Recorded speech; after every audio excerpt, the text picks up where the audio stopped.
너희 애비는 지금 빽빽이 와서 이 일하고 오는데 너가 한다는 게 고작 게임이냐고 제가 애들 다구쳤죠. 근데 애들은 대답도 없이 계속 게임을 하고 있는 거예요. 너무나 화가 났었습니다. 그래, 아이 앉아있는 그 사람 발로 차버렸죠. 그러자 넘어지 내가 벌떡 일어나더만 왜 그래 하면서 한 방 붙자는 거예요. 아빠한테? 너무나 제가 당황스러웠습니다. 그러게 애가 하는 말이, 그래 아빠가 학교 다닐 때 공부도 열심히 하지 않았으니까 중학교만 나왔고, 그래서 노가다나 하고 집에 살이나 떨어지고 우리한테 해준 게 뭐이냐고. 우리 노태권 선생님의 중졸 3부자의 인생 역전 비법 명강의를 여러분의 큰 박수로 청해보도록 하겠습니다.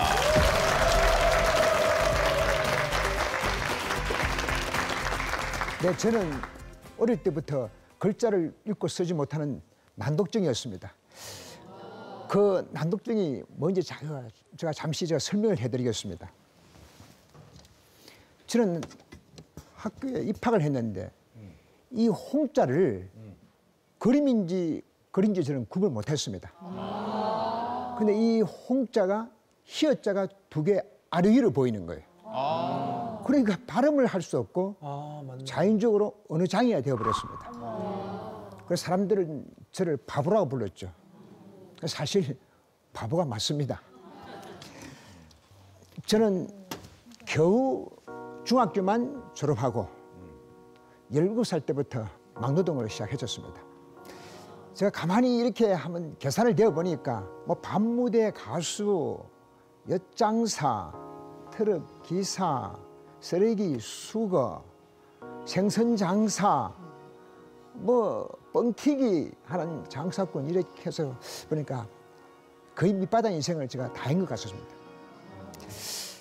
근데 저는 참 어려운 가정 형편으로 막노동을 했기 때문에 흙수진 우리 부모님을 원망도 많이 하고 젊은 시절 술도 많이 마시고 방도 많이 해줬습니다. 그런 저에게 극적인 인생의 반전의 기회가 찾아왔습니다.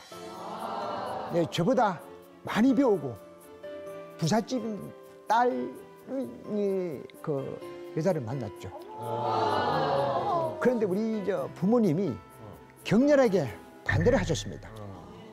우리 아이는 직업도 변변찮고 또 사실 바보고 또 귀한 집 딸을 며느리로 삼을 수 없다 하니까 그때 그 아가씨가 우리 부모님을 설득하셨습니다. 어머니, 저는 사는 데는 별로 걱정하지 않습니다. 처녀 시절 알뜰 살뜰 모아서 아파트도 한 채 샀고요. 다니는 직장도 있고요. 이 사람과 함께하면서 사회에 기여할 수 있는 그런 사람이 될 수 있도록 뒷바라지 하겠습니다 하고 그렇게 설득을 했었죠. 그리고 결혼 후 저는 아내의 자금 지원으로 그 아파트 시공업체에 납품하는 그런 공사 일을 했는데 그만 그 아파트가 회사가 부도나는 바람에 저도 전 재산을 다 날려버렸습니다. 그래서 설상가상으로 제가 사채 빚을 갚지 못해 감옥에 가야 하는 그런 상황에 빠졌습니다. 그때 우리 이제 어머니께서 제 아내에게 얘야, 너 시집올 때 가져온 아파트며 뭐 저축금이 모든 걸 다 틀어서 우리 집을 떠나도 좋다고 그렇게 이야기했죠. 제 아내는 어머님 돈 때문에 어찌 지혜비를 배신합니까? 이번 부모만큼은 거역하겠습니다. 그리고는 그 다음 날 20여 년 근무한 어린이원 맹퇴를 해서 그 퇴직금으로 저 빚을 갚아주고 뭐 아파트고 모든 걸 다 팔아서 제가 했기 때문에 저는 감옥에는 가지 않았었습니다. 근데 당장 이제는 끼니 걱정을 해야 하는 그런 절박한 상황에 몰렸습니다. 그때 이제 한 일이 리아카로 연탄 배달을 해줬습니다. 저사 이렇게 막노동을 했기 때문에 뭐 또 견딜 수 있었지만 아내는 그런 일을 처음 해봤기 때문에 아주 힘들어 했었습니다. 그래서 이제는 아내가 서서히 본색을 드러내기 시작하는 거예요. 무슨 본색이에요? 큰일 났네. 하루는 리아카를 뒤에서 밀고 오면서 하는 말이 당신 자신의 미래가 궁금하지 않습니까? 이렇게 물었었습니다. 뭐 저 궁금합니까? 내일 되면 또 리아카를 끓여야 되는데. 또 하루는 꿈을 가지세요. 꿈꾸기에 늦은 나이는 없습니다. 3살이든 100살이든 남은 시간이 있습니다. 과거는 하나도 바꿀 수 없지만 미래는 통째로 바꿀 수 있습니다라고 하더라고요. 어. 또 하루는 이러는 거예요. 공부를 하세요. 더 늦으면 영영 못합니다. 제가 무슨 일을 하더라도 당신을 가르치고 뒷바라지 하겠습니다라고 했었죠. 그만 그 안에 꼬임에 빠져 40대의 나이에 바보답게 인생 역전을 꿈꾸는 공부를 시작합니다. 아내는 원래 여고 시절 문학 소녀였습니다.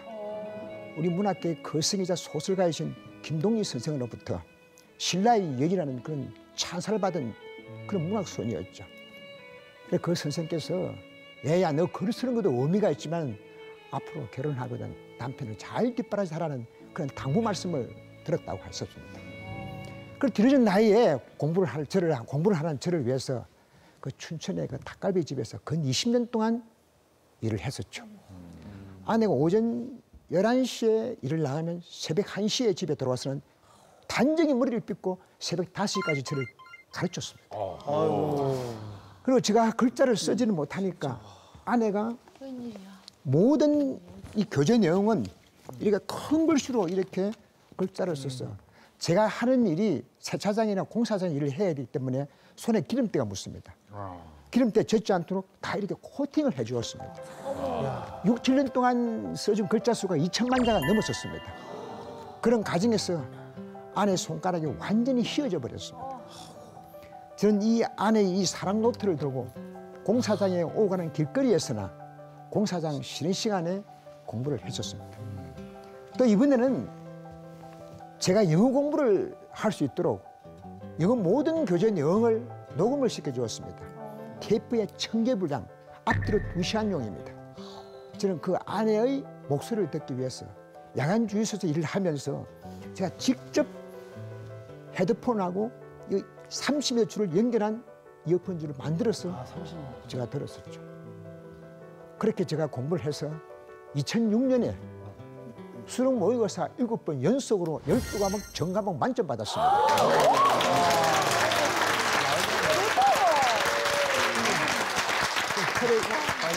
이제 국제 변호사의 꿈을 이제 이룰 수 있다고 저는 마음을 먹었죠. 그래서 하루는 아내가 제가 철원에서 일을 할 때인데 와서 예금 통장 하나 보여주는 거예요. 이 안에는 돈이 700만 원 들어있다고 했었습니다. 춘천에 이사를 와서 식당 일을 하면서 10년 동안 모은 돈이 700만 원이라고 했었습니다. 이 돈을 가지고 태평양을 건너서 미국 가서 공부를 하러 가라고 했었습니다. 우리 이 젊은이들에게 용기와 힘을 주는 그런 사람이 꼭 되어달라고 제게 당부를 하면서 저도 2006년 가을에 미국으로 출국할 준비를 갖추고 있었죠. 그런데 이런 인생 역전의 순간에 두 아들이 모두 게임 중독에 빠졌어. 학업을 포기하고 방의 길로 가고 있었습니다. 너무나 충격적이라 객지에서 집으로 내려오니까 아이들이 저를 아버지라고 부르지도 않고 아버지라고 인정하지도 않는 거예요. 그럼 부모 자식 간에 주고받는 말 한마디가 없었습니다. 어버이날인데 보통 어버이들은 카네이션을 선물을 받는데 저는 대신에 한 통의 편지를 받았습니다. 우리 아빠는 무식하고 별 볼 일 없는 막노동꾼이다. 그러자 이번에는 아내가 제보고 말했습니다. 자식을 잘 돌보지 못한 것은 제 불찰입니다. 계획대로 미국으로 떠나세요. 부디 못변스럼 푸시고 마음껏 꿈을 펼치세요. 근데 돌아오지 않아도 원망하지 않겠습니다라고 했었습니다. 그러나 저는 그런 아내를 두고 떠날 수가 없었습니다. 결국은 우리 아이들은 둘 다 중학교만 졸업하게 되었었습니다. 그래서 중학교만 졸업하고 나니까 아이들이 바깥에 나가서 놀 친구도 없는 거예요. 그래서 매일 집에서 게임만 하는데 게임을 하면 3박 4일 동안 게임을 하는 거예요. 먹는 거는 라면 쪼가리였습니다. 그래서 제가 애들을 달랬습니다. 얘들아 너도 사회에 나와서 아빠처럼 막노동을 하더라도 몸이 건강해야 된다. 그래 나하고 운동을 좀 하자. 내가 운동을 하면 집에서 게임을 하든 밖에 나가서 무엇을 하든 제가 관여하지 않겠다고 했었습니다. 그때 저한테 남은 돈은 미국 가기 위해서 아내가 모아둔 돈 700만이 전 재산이었습니다. 저도 하던 일을 멈추었습니다. 어떻게 하든 자식을 살려야 한다고 생각하면서요. 그래 아이들과 우선 집 근처에 다니면서 운동을 했었습니다. 시간을 조금씩 늘려갔었죠. 근데 말이 운동이죠. 저는 앞에 걸어가면 아이들은 한 10m 뒤에서 따라오는 거예요. 저한테 말 걸기는커녕 눈도 마주치려고 하지 않았었습니다. 그렇게 7, 8개월이 지났는데 하루는 큰아이가 제 앞길을 막으면서 한 말이 있습니다. 오늘은 왜 점심을 안 먹냐고 하셨습니다.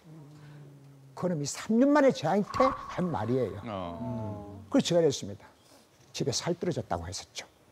그래서 애가 하는 말이 돈 주고 사면 되지 이렇게 묻는 거예요. 애들이 개념이 없는 거예요. 지금 자기 아버지가 7, 8개월째 집에 놀고 있고 돈 700만 다 썼을 거 아니에요. 엄마 혼자 벌어서 어떻게 사냐 이거죠. 그날은 허탈함에 빠져서 운동을 마치고 집에 들어오니까 새벽 1시가 되었습니다. 그래 아내도 새벽 1시가 돼서 집에 들어와서 밥을 하고 있는데 보니까 싱크대 옆에 가보니까 겨우 한 끼 먹을 쌀을 팔아서 밥을 하고 있는 거예요. 분명히 어디서 뭐 가부를 했던가 돈을 어디서 빌렸겠죠. 그 모습을 보니까 제 마음이 너무나 아파왔습니다. 그래서 제가 방구석에 가서 그냥 웅크리고 이렇게 앉아 있었습니다. 그래 깜빡 제가 잠이 들었던 것 같아요. 꿈속에서 아빠는 소리 들렸습니다. 그 눈을 떠보니까 아들 두 놈이 제 앞에 와서 아빠 밥 먹자라고 했었습니다. 저는 아빠라는 소리에 벌떡 일어났습니다. 그 말이 너무나 고맙고 반가웠습니다. 집도 절도 없는 아버지, 돈이 없어서 학원에도 보내주지 못했던 아버지, 병이 부족해서 공사판을 전전하느라 사람들로부터 천대와 멸시를 받았던 아버지. 그러나 그 자식들은 그 아버지를 아버지라고 불러주었습니다. 저 그날 맹세했습니다. 내 가진 것도 없고 배운 것도 없지만 내 자식들에게 딱 좋은 아버지가 되자고요. 그리고 그날 밤에 아이들에게 이야기했었습니다. 얘들아, 엄마 혼자 벌어서 못 산단다. 그러니 주말만큼은 아빠도 일을 해야 된다.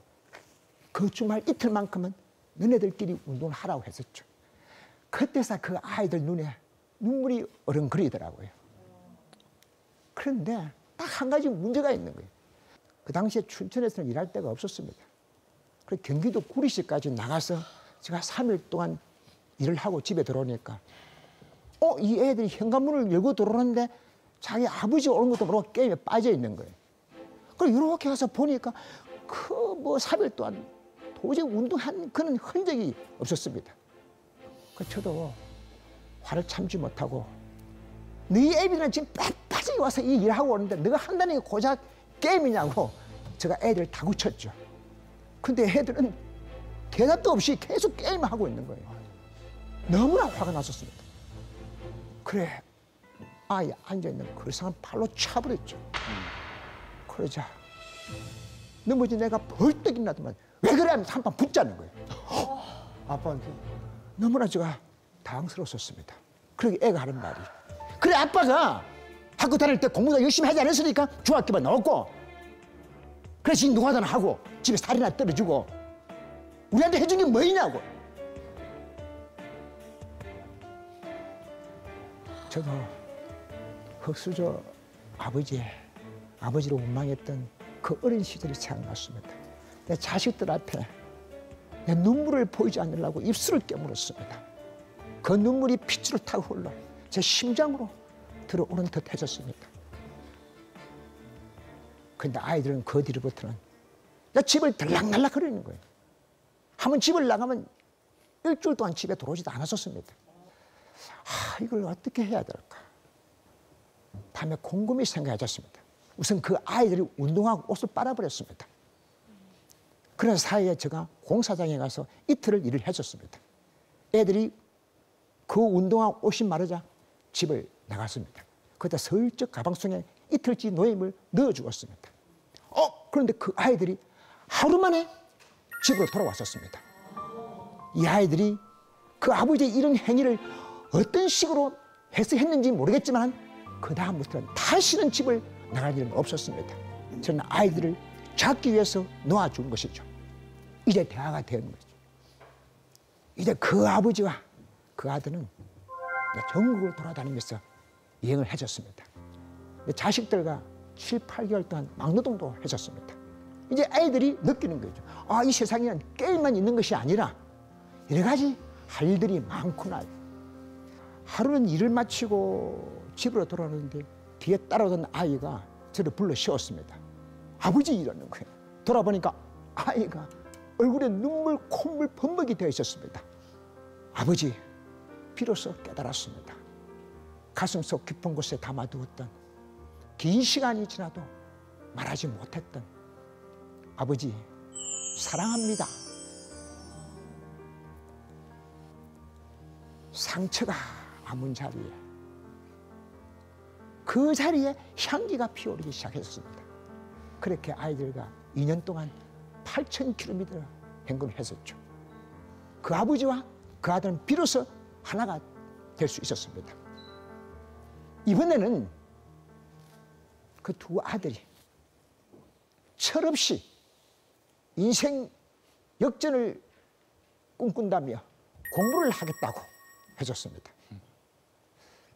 아이들 수준에 맞춰 교재를 만들고 문제집을 만들면서 저도 생업에 종사하면서 수능 공부를 7년 하고 아이들을 8년을 가르쳤습니다. 그런 과정에서 수차례 졸도를 하고 실명위기에 빠졌습니다. 그러나 이 땅의 젊은이를 사랑하는 한 아버지가 이 시련을 충분히 극복해서 놀라운 기적을 보여줄 거라고 저는 제 자신을 격려하면서 억울했었죠.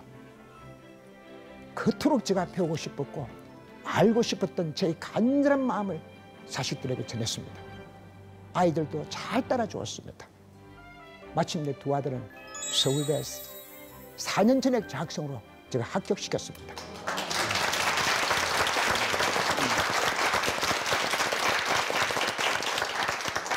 이렇게 해서 아이들에게 인생을 설계할 수 있는 꿈을 심어주게 되었습니다. 아울러 아직도 개천에는 영이 살아있다는 사실도 증명해 보였었습니다. 그러나 이런 사실을 모른 채 흙수진 아버지는 오래전에 돌아가셨습니다. 우리 가족을 위해서 막노동으로 헌신했던 아버지. 저도 자식을 낳아서 길러보니 그 아버지의 마음을 알게 되었습니다. 오늘 이 자리를 빌려 이 세상 모든 아버지들께 진심으로 감사드립니다. 제가 제일 처음 아내로부터 글자를 배울 때 아내가 써준 글이 있습니다.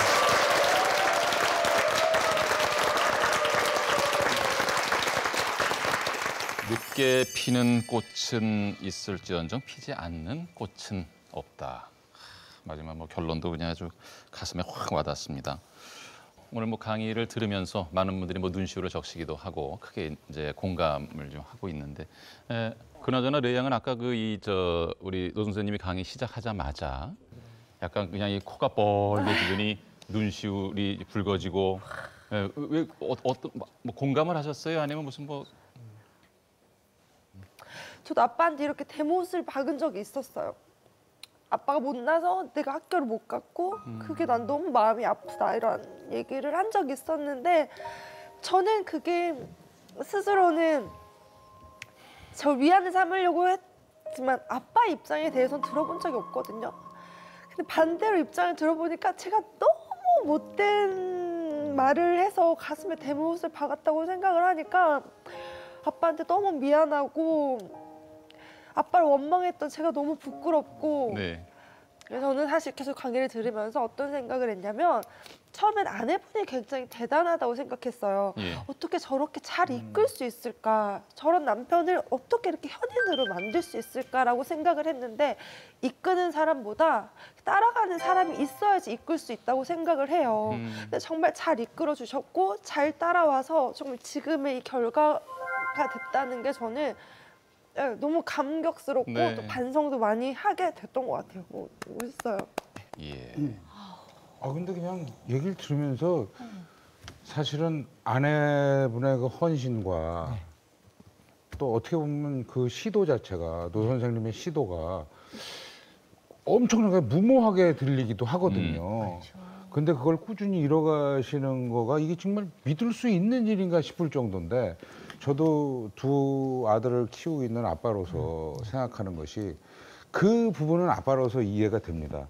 아빠가 뭐 능력이 안 닿고 뭐 여러 가지가 안 됐을 때 오는 그 자존감이 떨어지면서 예. 그냥 아들의 새끼는 새끼잖아요. 그 아들에 대해서 내가 그 아이의 단점을 보거나 뭘 지적하려도 내가 지적할 입장이 못 되는 그런 네. 자괴감 속에서 예. 그걸 참고 견디는데 그래도 뭔가 시도를 하시고 뭐 사람이니까 화낼 수 있고 뭐 하는데 그거를 아주 긴 기간을 가지고 시간을 서두르지 않고 그거를 쭉 기다려주면서 했다는 게 너무 대단하신 것 같아요.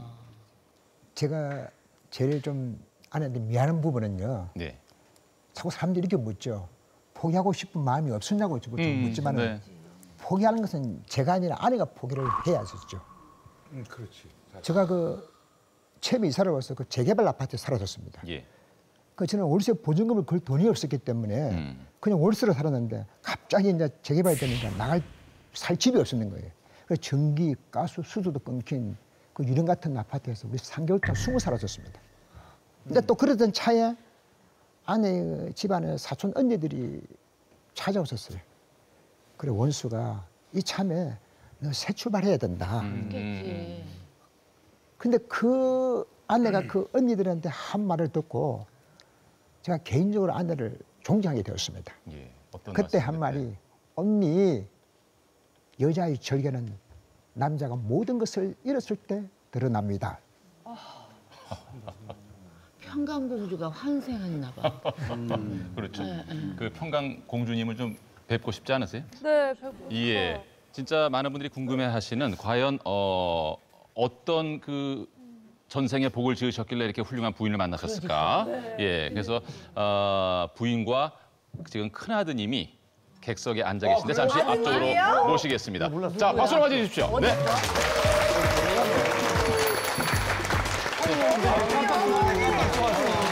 백화관 선생님의 사랑하는 아내인 최원숙 여사와 큰아드님 노동주 씨가 지금 자리하고 계십니다. 아이고 영광입니다. 이렇게 뵙게 돼서 여기 아주 훌륭하신 분을. 네.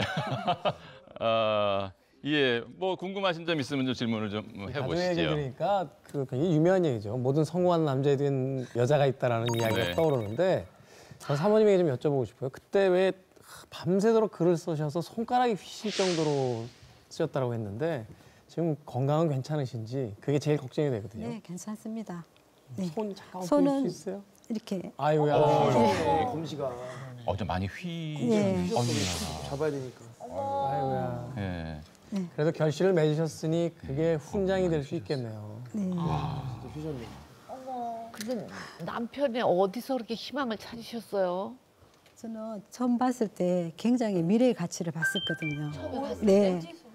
굉장히 얼굴에서 뭔가 분출을 못해서 굉장히 불만스러운 그런 얼굴을 가졌었어요. 네. 그게 저는 너무 안타까워서 정말 이 남자가 괜찮은 남자인데 그걸 분출을 못하는 그 상을 보고 제가 이 사람 뒷바라지 잘하면 예. 사회에 기여할 수 있는 사람이라 제가 생각하고 결혼하게 되었습니다. 제가 얘기 듣기로는 식당 일을 하면서 뒷바라지 하셨다는 얘기를 아까 너무 들었거든요. 근데 사실 네. 진짜 피곤하거든요. 제가 식당 일을 진짜 힘들다는 걸 요즘에 제가 절실히 느끼고 있는데 정말 그 밤새 그 일 1시에 일 끝나고 오셔서 5시까지 공부를 가르치는 데 있어서 정말 포기하고 싶으셨던 적이 한 번도 없으신가요? 아니죠. 포기하고 싶은 적도 있었죠. 하지만 저는 가정의 소중함, 특히 남편의 존재감을 저는 살아가면 갈수록 더 절실히 느꼈습니다. 저도 힘든 일을 해보니까 공부를 하면서 막노동 일을 하는 남편의 그 어려움을 알게 되었거든요. 그래서 남편의 짐을 조금이라도 들어주려고 제가 노력했을 뿐입니다. 네. 등 뒤에 혹시 날개 있나 좀 봐주세요. 날개를 잘 지금 접고 계세요 지금. 네. 전 지금 보니까 아까 그 문제에 반항을 아드님이 맞나 싶을 정도로 정말 훈남이 되셨는데 아니, 왜 그렇게 아버지 속을 썩이신 거예요? 눈가에는 지금? 아직 반항의 10%가 남아있는데. 아직 안 빠졌는데. 사실 저는 이렇게 아버지 강연을 들을 때마다 항상 가슴이 뜨끔하거든요. 그때 제가 가지고 있던 생각은 일단 가난한 집안 형편에 대해서 원망을 했었고 그리고 막노동하시고 식당 일을 하시는 그 부모님을 항상 미워했어요. 부끄러워했어요? 미워하고 부끄러워했죠. 또 공부를 한다고 해서 당장 제가 저나 저희 가정에 돈이 생기는 것이 아니기 때문에 저는 공부를 멀리하고 자포자기 심정으로 이제 컴퓨터 게임만 하게 되었어요. 가상 세계에 빠지신 거죠? 그렇죠. 가상세계에 빠져가지고 스타크래프트도 하고 여러 가지 게임을 했는데 그렇게 스스로 자학을 하고 현실을 비관적으로 보다 보니까 점점 더 절망의 늪으로 빠지게 되고 부모님과 사이가 멀어지면서 그 일명 희대의 문제가 되지 않나 싶습니다. 그러다가 아까 이제 아버님께서도 말씀하셨지만 아들의 입장에서는 어느 순간에 그 아버지 이해가 된다랄까? 예, 반항을 이제 넘어서 뭐 이런 생각이 들 때가 언제였어요? 어떤 계기였어요? 오늘 아버지 강연에도 나왔는데 그 이제 제 동생과 제가 항상 일주일에 한 번씩 가출을 했거든요. 가출하면 저희가 보통 정기적으로 가출을 예, 주기적 가출을 했습니다. 주기적 가출을 일주일 정도 했는데 그리고 이제 그날 모텔에 들어가서 동생과 함께 이제 서로 이야기를 나누는데 가방을 열어보니까 오늘 아버지께서 말씀하신 아버지께서 그 막노동으로 저는 그때는 몰랐죠. 근데 막노동으로 이틀간 버셔서 저희 가방에 넣으신 돈이 있는 거예요. 그 돈을 보고 아, 이 아버지는 정말 나를 사랑하구나. 나는 이렇게 밖에 나와서 가출하고 하고 싶은 거 다 하고 살고 있는데 과연 내가 아버지와 어머니를 위해서 어떤 자식인가. 단순히 공부를 떠나서 첫 번째 우선 나는 아버지와 어머니께 효도하는 자식이 돼야겠다. 그리고 자식 역할을 하는 자식이 돼야겠다 생각을 했습니다. 그리고 그날 바로 예. 아버지를 뵙고 그때 아버지께 말씀드렸죠. 사랑합니다. 그때 그리고- 그 순간이군요. 예, 그때. 그런 동생은 이제 뭐 형아가 그렇다니까 그냥 얼떨결에 따라서 그렇죠. 이제 네, 같이 또 이제 효자로 변모가 하게 됐고. 예, 맞습니다. 저는 두 분을 보니까요. 저 부모님이 좀 생각나는데요. 제가 다치고 나서 어머니도 아버님도 다치기 전에도 굉장히 열심히 살아오셨지만 제가 다치고 나서 저를 굉장히 믿어주셨어요. 할 수 있다, 같이 나가자. 지금 보니까 어머님이 남편분을 믿어주시고 아버님이 또 아들을 믿어주시고 요새 이렇게 부모 자식 간의 갈등도 많고 예. 외로운 사람들이 많잖아요. 근데 가족이 이렇게 서로를 믿어주다 보면 반드시 그 결과물이 좋은 것 같아요. 네, 네. 그래서 예. 너무 감동스럽습니다. 네, 우리가 참 많은 것을 배우고 공감한 시간이었습니다. 자, 연초에 우리에게 큰 희망을 주신 우리 노태원 선생님과 또 그 가족에게 여러분 정말 큰 박수 보내주시고 내년 행복하시기 바랍니다. 감사합니다. 네.